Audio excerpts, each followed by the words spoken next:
In the very end of last week's Parsha, the Torah tells us, Vayechi Yisrael Beretz Mitzrayim Beretz Goshen, that Israel is Vayechi, they settled in the land of Egypt in Goshen, in the region of Goshen. The very next verse is the first verse of our Parsha this week, Parshas Vayechi.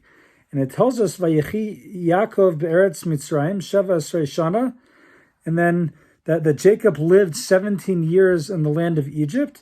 And then the Torah tells us, and it became time for him to die, and he gathered his sons together, and he made them promise to not bury him in Egypt. Rashi comments that this is considered a Parsha Stuma, meaning there's no break whatsoever from the end of last week's Parsha to the beginning of this week's Parsha. I believe this is the only time that we have this. No line, no paragraph, nothing. It goes exactly from one verse to the next with no interruption.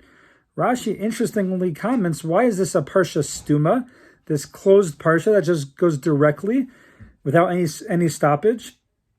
Rashi says the reason is because at the end of his life, Yaakov wanted to reveal to his sons when the salvation would be, when the redemption would be, when the end of days would be, the nistam mimenu, and it was sealed off from him. He lost the ability, it was blocked from him.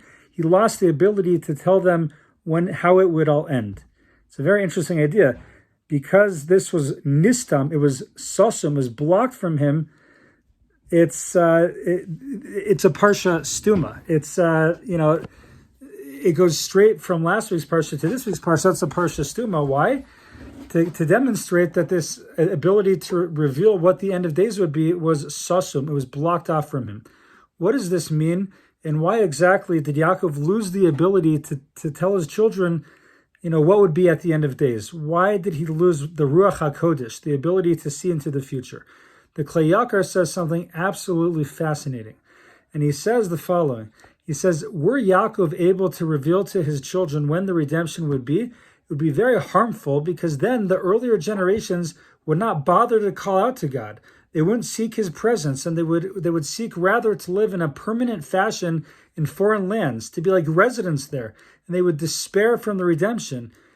And because of that, God sealed and neglected to reveal when the redemption would be, so that every generation they would seek out God, and they would seek the Mashiach, and they would constantly await the final salvation. But, says the Klei Yakar, as a result of our many sins, despite the fact that we do not know when the final redemption is, nowadays, this is 500 years ago, we still dwell in foreign lands and build big, permanent, comfortable homes, and we consequently don't seek out the presence of God with all of our hearts, asking to bring us back to our land, and therefore Hashem leaves us there. He leaves us in exile.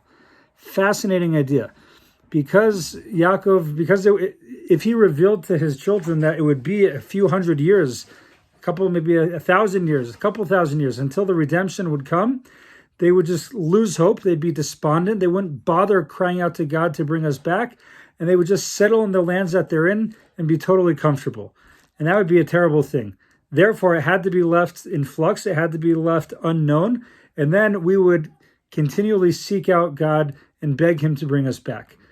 Sadly, he points out that nowadays, even though we don't know when it's going to be, we still lose hope. We still don't bother longing for the redemption, longing for the salvation, and we don't bother feeling bad about it and to crying out for it.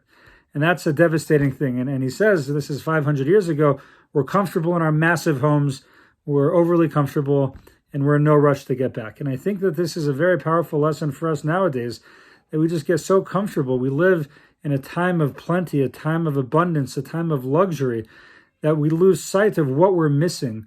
And we don't yearn to go back home, to go back to Israel. We don't await the Messianic era when things will be as they're truly meant to be.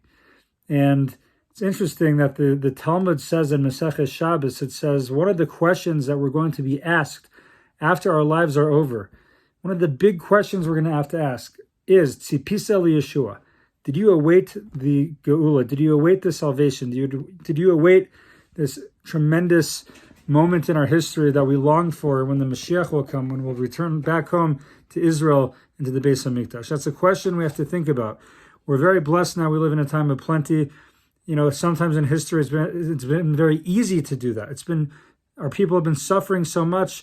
it was very easy to patiently await this moment in time. Now, thank God, things are more comfortable for us. It's more difficult to do this, but we have to be focused on it, and we have to always long for it every moment. And just one word of conclusion, which I thought was very interesting, is that the Meshech Chochma writes that the reason that Yaakov was so insistent not to be buried in Egypt is because he didn't want us to have the spiritual connection to Egypt. He didn't want us to have this, warm and fuzzy feeling about Egypt, that our holy forefather Yaakov is buried there. Therefore, he was insistent that we bring him out and we bring him back to Israel, to always understand that that's our true home. Anywhere else we are, we're just visitors. We're not residents. We're just visitors there. God willing, the day will come soon when we will all be welcomed back. We'll all be able to go back home, and we'll greet the Mashiach in the Beis HaMikdash. Amen.